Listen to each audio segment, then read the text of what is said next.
दोस्तों बहुत बहुत स्वागत करता हूं आप सभी का। पश्चिम बंगाल में नई सरकार बनने के बाद आरक्षण पर चोट की गई है। वहां पर ओबीसी आरक्षण को 20% घटा दिया गया है। आखिर ऐसा क्यों किया गया है, क्यों इस फैसले पर बवाल मचा हुआ है, इस पर विस्तार से बात करेंगे। लेकिन सबसे पहले बात करेंगे उस जज की जिन्होंने जैसे ही फैसला दिया उन्हें तुरंत इनाम मिल गया।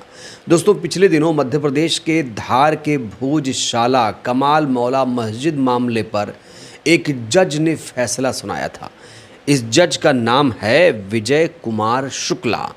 और अब खबर आ रही है कि विजय कुमार शुक्ला जी ने जब ये फैसला सुनाया था, जब उन्होंने मस्जिद को मंदिर बताया था, जब उन्होंने एएसआई की रिपोर्ट के आधार पर एक मस्जिद को मंदिर बता दिया और वहाँ पूजा करने की इजाज़त दी, तो अब खुलासा ये हुआ है कि उनके फैसला सुनाने से एक दिन पहले ही उनको इनाम मिल गया था। जज साहब ने जैसे ये फैसला सुनाया, मुस्लिम समाज के लोगों ने साफ तौर से कहा कि ये एक तरफा फैसला है। 2003 में एएसआई ने ऑर्डर दिया था यहाँ पर जुमे की नमाज़ पढ़ने के लिए, और ये जो मस्जिद है 700 से 800 साल पुरानी मस्जिद है। हालांकि मुस्लिम समाज ने इस फैसले के खिलाफ सुप्रीम कोर्ट जाने की बात कही है, इस फैसले को सुप्रीम कोर्ट में चैलेंज करने की बात कही है। किसी जज का फैसला गलत है सही है ये तो तय करना अदालत का काम है, सुप्रीम कोर्ट इसमें देखेगा। लेकिन बड़ा सवाल ये है कि अगर जज लोग इनाम के बदले कोई फैसला देंगे तो फिर क्या ये न्याय माना जाएगा, क्या इसे इंसाफ माना जाएगा, ये सबसे बड़ा सवाल है। दोस्तों यहाँ खबर पढ़िए आप। धार कमाल मौला मस्जिद का फैसला सुनाने से एक दिन पहले जस्टिस विजय कुमार शुक्ला के पुत्र सुजय शुक्ला को मध्य प्रदेश सरकार ने सरकारी पैनल का अधिवक्ता बना दिया। आपको याद दिला दें, मध्य प्रदेश हाई कोर्ट की इंदौर बेंच ने ये फैसला सुनाया था और इसी इंदौर बेंच का नेतृत्व कर रहे थे विजय कुमार शुक्ला। और अब खबर आ रही है कि विजय कुमार शुक्ला के बेटे सुजय शुक्ला को मध्य प्रदेश सरकार ने सरकारी पैनल में अधिवक्ता बना दिया है और कहा जा रहा है यही सबसे बड़ा इनाम मिला है जज साहब को। दोस्तों ये पूरी सूची देखिए, मध्य प्रदेश सरकार ने ये पूरी सूची जारी की है, वकीलों की पूरी सूची। मध्य प्रदेश उच्च न्यायालय खंडपीठ इंदौर के लिए अगर अब बात करें तो यहाँ 13वें नंबर पर देखिए सुजय शुक्ला का नाम अंकित है। तो सुजय शुक्ला को अब सरकारी वकील बना दिया गया है। तो बड़ा सवाल ये खड़ा होता है, क्या विजय कुमार शुक्ला ने ये सब एक इनाम पाने के लिए किया? वहीं इस पूरे मामले को लेकर ऑल इंडिया इमाम एसोसिएशन के अध्यक्ष मौलाना साजिद रशीदी ने कहा है कि अब हम इस पूरे मामले को सुप्रीम कोर्ट में चैलेंज करेंगे। रशीदी ने कहा है कि ये जो मस्जिद है 700-800 साल पुरानी है, यहाँ 5 टाइम नमाज होती थी। ये जो फैसला सुनाया गया है उपहार के बदले सुनाया गया है। देखिए ये जो फैसला है ये एक तरफा फैसला है और जिस जज ने ये फैसला दिया है उस जज के बेटे को सरकार ने अपने पैनल में जिस दिन फैसला दिया है उसी दिन अपने पैनल में शामिल किया है। ये फैसला उसके बेटे की तरफ से एक उपहार है गवर्नमेंट को या हिंदुओं को। दूसरे में ये कहना चाहता हूँ कि 700-800 साल पुरानी मस्जिद जिसमें बराबर नमाज होती थी 5 टाइम की, और 2003 में इसी एएसआई ने बाकायदा ऑर्डर किया था जुमे की नमाज़ पढ़ने का। तो उस वक्त क्या ये एएसआई के अंदर हिंदू अफसर नहीं थे?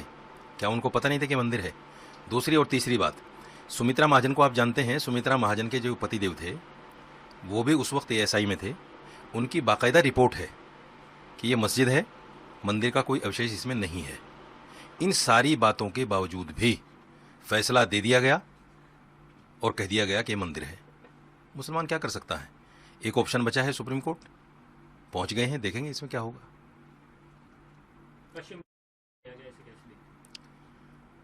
देखिए मैंडेटरी तो ये चीज़ नहीं होनी चाहिए। आपको याद होगा 2016 में जब सिनेमा घरों तक में मैंडेटरी कर दिया गया था तो सुप्रीम कोर्ट ने हस्तक्षेप किया था और उसको ऑर्डर को वापस कराया था। सुप्रीम कोर्ट ने ही 1986 में एक फैसला दिया था, उसमें कहा गया था कि जो आदमी राष्ट्रगान के लिए खड़ा नहीं होता है उस पर कोई कानून नहीं बनता, उसको देशद्रोही नहीं कह सकते।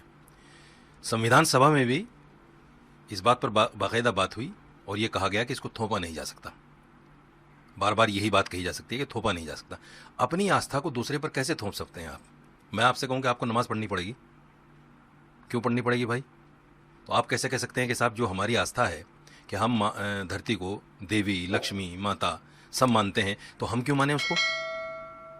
ये क्या संविधान के उस 25 और 26 का उल्लंघन नहीं है, जिसमें मजहबी आज़ादी दी गई है, जिसमें कहा गया कि आप अपने मजहब पर, अपने धर्म पर आज़ादी के साथ अमल कर सकते हो? ये सबका सब राजनीतिक षड्यंत्र है, जिसकी वजह से हिंदू मुसलमान नफरत फैलती है और जानबूझकर इस तरह के फैसले लिए जाते हैं। इस पूरे मामले को लेकर सोशल मीडिया में भी ज़बरदस्त तरीके से चर्चा हो रही है। एक सोशल मीडिया यूज़र हैं पुष्पा राज यादव। इन्होंने लिखा है कि भोजशाला मामले में विवादित फैसला देने वाले जज विजय कुमार शुक्ला जी के बेटे को फैसले से पहले ही सरकारी पैनल में वकील बना दिया गया है। क्यों, बताने की ज़रूरत नहीं है।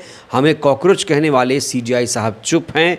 उन्हीं की सुप्रीम कोर्ट ने मंदिर मस्जिद विवादों में फैसले पर रोक लगाई हुई थी। तो यहाँ दोस्तों दो मामला है। एक मामला ये कि ये मस्जिद मंदिर कैसे घोषित कर दी गई, फैसला सही है या गलत। और दूसरा बड़ा मुद्दा ये है कि अगर जजेस उपहार के बदले, इनाम के बदले इस तरीके से बायस होकर फैसला सुनाएंगे तो हमारी न्याय व्यवस्था का क्या होगा। इसीलिए मुद्दा, ये मामला बहुत गंभीर हो जाता है। दोस्तों अब हम बात करेंगे बंगाल की। आपको पता है कि बंगाल में अब नई सरकार बन गई है। शुभेंदु अधिकारी यहाँ के मुख्यमंत्री बन गए हैं। वो शुभेंदु अधिकारी जो पहले टीएमसी के नेता हुआ करते थे।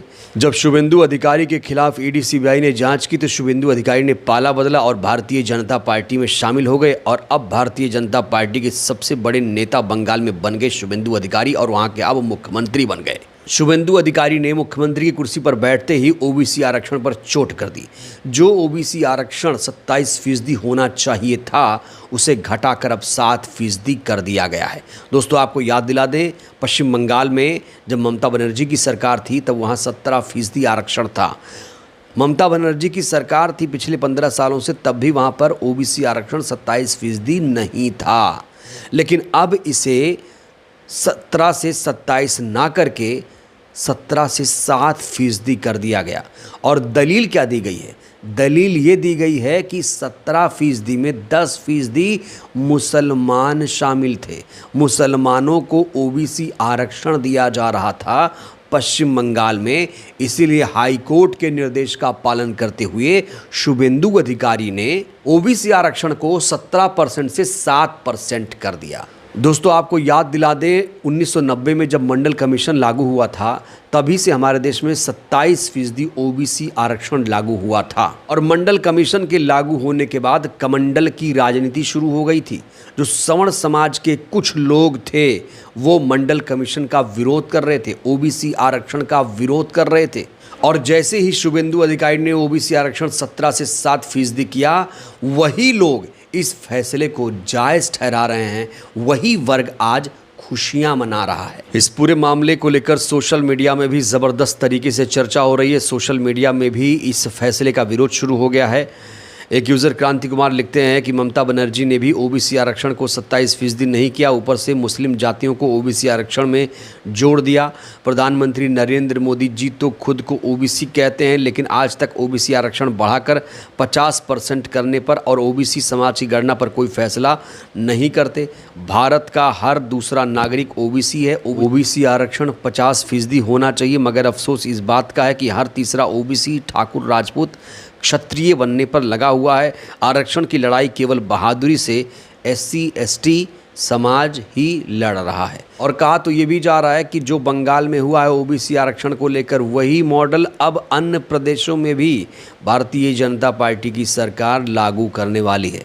मध्य प्रदेश में भी ऐसा ही हाल है। मध्य प्रदेश में भी 27% ओबीसी आरक्षण नहीं मिल रहा है। और जो लोग कहते हैं कि बीजेपी को कैसे हराया जाए, तो देखिए बीजेपी को धर्म के पिच पर कोई भी नहीं हरा सकता। तो जब तक इस देश में धर्म के नाम पर वोट होगा तब तक बीजेपी को हराना दोस्तों बहुत मुश्किल है। बहरहाल इस वीडियो में इतना ही। ये वीडियो आप कहाँ से देख रहे हैं, किस प्रदेश से देख रहे हैं, क्या आपके प्रदेश में ओबीसी आरक्षण 27% लागू है? राय दीजिएगा। बहुत बहुत धन्यवाद।